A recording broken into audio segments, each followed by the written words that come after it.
حضرت عمر رضی اللہ تعالیٰ عنہ روایت کرتے ہیں کہ زید بن سعانہ نامی ایک یہودی تھا جس کو حضور نے قرض دینا تھا۔ آقا کریم علیہ الصلوۃ والسلام دو جہاں کے مالک ہیں، لیکن حضور کا فقر اختیاری تھا۔ آقا کریم علیہ السلام کے گھر میں بسا اوقات کتنے کتنے دن چولہا نہیں جلا کرتا تھا۔ حضور ادھار لے کر کے لوگوں کی مصیبتوں کو بھی دور کرتے، اور گھر کا چولہا بھی بعض اوقات ادھار لے کے گرم کرنا پڑتا۔ اعلیٰ حضرت فرماتے ہیں مال کے کونین ہیں گو پاس کچھ رکھتے نہیں، دو جہاں کی نعمتیں ہیں ان کے خالی ہاتھ میں۔ تو کہتے ہیں کہ ایک دن حضور علیہ السلام کی خدمت میں ایک شخص حاضر ہوا جس کا نام زید بن سعانہ ہے اور یہودی ہے، اور اس نے حضور علیہ السلام سے قرض کا تقاضا کیا، لیکن تقاضا اتنے سخت انداز سے کیا کہ اس نے حضور علیہ السلام کی قمیص کو پکڑ کے کھینچا بھی۔ تو حضرت عمر رضی اللہ تعالیٰ عنہ نے جب دیکھا تو بڑے گھور کے اس کی جانب دیکھا اور اس کو پیچھے ہٹاتے ہوئے کہا کہ تجھے شرم نہیں آ رہی کہ اللہ کے رسول کے ساتھ کیسے سلوک کر رہا ہے اور میں تیرے سامنے موجود ہوں؟ تو حضرت نبی رحمت صلی اللہ علیہ وسلم نے حضرت عمر کو کہا عمر مجھے تجھ سے اس بات کی توقع نہیں تھی، ذرا غور کیجئے حضور علیہ السلام کی اس سیرت کے انداز کو۔ ایک شخص آ رہا ہے اور حضور سے سختی کر رہا ہے، ابھی حضور کو قرض لٹانے کی جو تاریخ ہے اس میں بھی 4 دن باقی رہتے ہیں اور وہ ناجائز سختی کر رہا ہے۔ حضرت عمر رضی اللہ تعالیٰ عنہ نے جب اس کو گھورا اور سختی کی تو حضور علیہ السلام نے فرمایا عمر مجھے تیرے سے اس بات کی توقع نہیں تھی، تمہارا کام تو یہ تھا کہ مجھے حسن ادا کی تلقین کرتے کہ اچھے انداز سے قرض واپس کرو، اور اس کو جو ہے وہ نرمی کی تلقین کرتے، اور پھر آقا کریم علیہ السلام نے فرمایا اس کا قرض ادا کر دو، اور اے عمر جو تم نے اس کو گھورا ہے اس کے بدلے میں 20 وسق زیادہ کھجوریں بھی تم اس کو دو گے۔ تو زید بن سعانہ نے جب حضور علیہ السلام کی اس سیرت اور اس کردار کو دیکھا اور حضرت عمر رضی اللہ تعالیٰ عنہ 20 وسق اس کو کھجوریں دے رہے تھے، تو اس نے حضرت عمر کو بتایا کہ میں یہودی ہوں اور میں نے تورات کے اندر نبی آخر الزماں کی شان اور عظمتوں کے بیان کو پڑھا ہے، یہ بات ابھی رہ گئی تھی، باقی ساری نشانیاں میں نے حضور میں دیکھ لی تھی، اب یہ نشانی رہ گئی تھی، آج میں نے یہ بھی دیکھ لی۔ اور پھر وہ حضور کی خدمت میں حاضر ہو کر اسلام کے دائرے میں داخل ہو کر حضور کا عبدی غلام بن جاتا ہے۔ تو یہ انداز حضور علیہ السلام کی سیرت کا زمانے کو حضور علیہ السلام کے قریب کرتا ہے۔ میرا رب خود کہتا ہے لو کنت فظا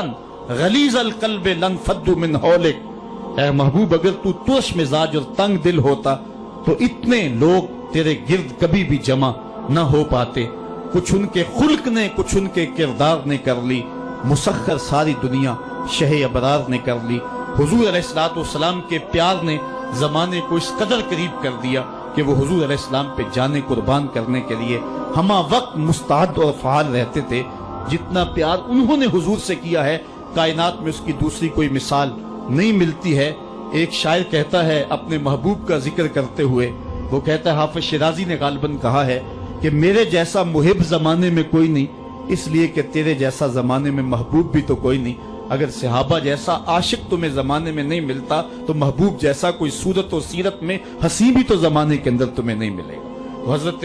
سیدنا انس کے لفظ کان رسول اللہ صلی اللہ علیہ وسلم احسن الناس، حضور لوگوں میں سب سے زیادہ حسین ہے۔ اور دوسری بات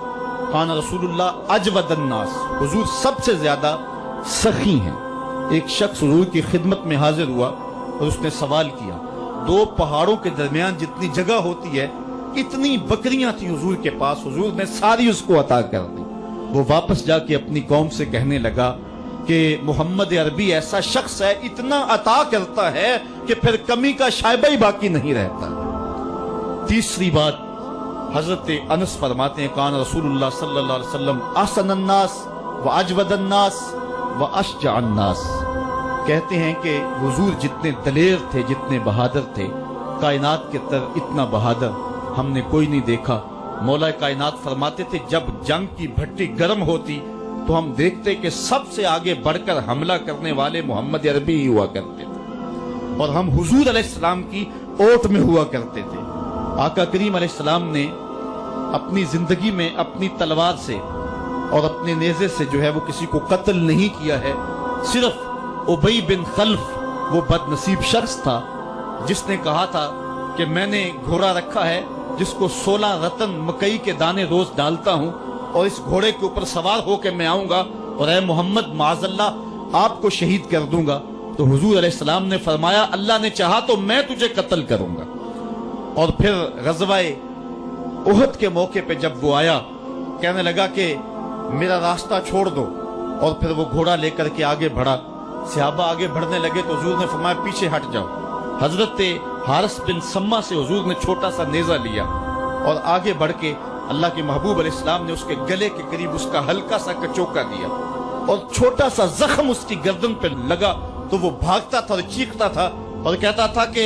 قاتلنی محمد، محمد نے مجھے قتل کر دیا ہے۔ لشکر والوں نے کہا ابی بن خلف عجیب بات ہے، ایک چھوٹا سا زخم ہے اور تو اتنا شور ڈال رہا ہے۔ اس نے کہا تم نہیں جانتے ہو کہ مجھے کتنی اس کی تکلیف ہو رہی ہے، اگر میری اس تکلیف کو پورے لشکر میں بانٹ دیا جائے تو سارا لشکر مر جائے، جو تکلیف مجھے محمد کی اس ضرب سے پہنچی ہے۔ اس نے کہا مجھے محمد نے کہا تھا کہ تجھے میں قتل کروں گا، اس نے تو پھر مجھے نیزہ مارا ہے، مجھے یقین ہے کہ اگر وہ میری جانب غصے سے تھوک بھی دیتا میں پھر بھی نہ بچ سکتا۔ تو یہ حضور علیہ الصلوۃ والسلام کی جو ہے وہ دلیری اور بہادری کے قصے ہیں کہ آقا کریم علیہ السلام کی ضرب کو کون برداشت کرے، ایک معمولی خراش برداشت نہ کر سکا اور نارے جہنم میں جہنم کا وہ کتا جا پہنچا۔ تو آقا کریم علیہ الصلوۃ والسلام کی سیرت کے اس عنوان کو حضرت انس نے کتنے خوبصورت انداز میں بیان کیا۔ کان رسول اللہ صلی اللہ علیہ وسلم احسن الناس و اجود الناس و اشجع الناس، لوگوں میں سب سے دلیر بھی حضور، سب سے سخی بھی حضور، اور سب سے صورت و سیرت میں حسین بھی حضور۔ حضرت نبی رحمت صلی اللہ علیہ وسلم غزوہ حنین کے موقع پہ آپ دیکھیں سفید خچر کے اوپر سوار ہیں اور ایک پہاڑی درے میں کافر گھات لگائے بیٹھے تھے۔ جب اچانک انہوں نے تیر اندازی کی تو لشکر اسلام میں بھگدڑ مچ گئی۔ اس وقت حضور تھے جو خچر کو آگے بڑھا رہے تھے، حضرت عباس رضی اللہ تعالیٰ عنہ رکاب تھامے تھے اور آقا کریم کہہ رہے تھے انا نبی لا کذب انا ابن عبد المطلب، میں نبی ہوں اس میں کوئی جھوٹ نہیں، میں عبد المطلب کا بیٹا ہوں۔ تو حضور علیہ السلام کا یہ انداز کہ جب میدان کے اندر بھگدڑ مچی ہے تو سب سے آگے بڑھ کر کے کفار پر حملہ کرنے والے سفید خچر کے اوپر مصطفیٰ ہیں۔ علماء نے حضور کی بہادری کے اس قصے کو بیان کرتے ہوئے فرمایا جنگوں میں خچر کا سفید ہونا، ایک تو خچر کا ہونا بہادری پہ دلیل ہے اس لیے کہ گھوڑے رکھے جاتے ہیں کہ بھاگنا آسان ہو، اور دوسرا مٹیالے رنگ کے جو ہیں وہ جانوروں کی سواری کی جاتی ہے، یہ فوج کی وردی کا رنگ مٹیالہ، اس کی حکمت بھی یہ ہے۔ لیکن آقا کریم علیہ الصلوۃ والسلام سفید خچر پہ جو ہے وہ سوار تھے۔ حضور اتنے شجاع تھے، اتنے بہادر تھے، میدان میں بھاگنے کے لیے نہیں آتے تھے بلکہ حضور کفر کے چھکے چھڑانے کے لیے میدان میں داخل ہوا کرتے تھے۔ آقا کریم علیہ الصلوۃ والسلام کی سیرت کا وہ کون سا پہلو ہے اور وہ کون سا رنگ ہے جس نے معاشرے کو روشنی اور معاشرے کو اجالا نہیں دیا؟ آج میرے اور آپ کے آقا و مولا کی یہ سیرت ہمیں حضور علیہ الصلوۃ والسلام کی محبت کا حقدار بنائے گی۔ حضور اس دنیا کے اوپر مکارم اخلاق کی تکمیل کے لیے جلوہ گر ہوئے اور قرآن آپ کے خلق کی گواہی ہے، اس لیے حضور کی سیرت کو اپنانے کا تقاضا یقیناً آج کی اس بابرکت محفل میں آج کا یہ اجتماع ہم سے کر رہا ہے۔ ہم اپنی زندگی کو اور طرز حیات کو حضور کی سیرت کے سانچے میں ڈھال کر کے زندگی کی ایک ایک سانس اور ایک ایک لمحہ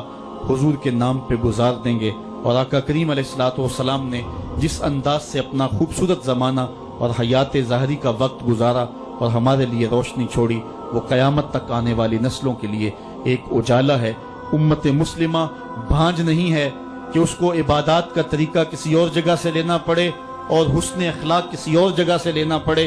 اس کو قوانین کسی اور جگہ سے لینے پڑیں اور ان کو جو ہے وہ اپنی عائلی زندگی کا نظام کسی اور جگہ سے لینا پڑے۔ ہماری زندگی کے سارے نمونے مصطفیٰ کریم کی ذات میں موجود ہیں۔ میرے رب نے کہا لَقَدْ كَانَ لَكُمْ فِي رَسُولِ اللَّهِ أُسْوَةٌ حَسَنَةٌ، حضور کی زندگی تمہارے لیے بہترین نمونہ ہے۔ اللہ حضور کی زندگی کا نور ہمارے من میں اتار دے، ہمارے باطن کو حرارت اور نور اور اجلا پن نصیب کرے۔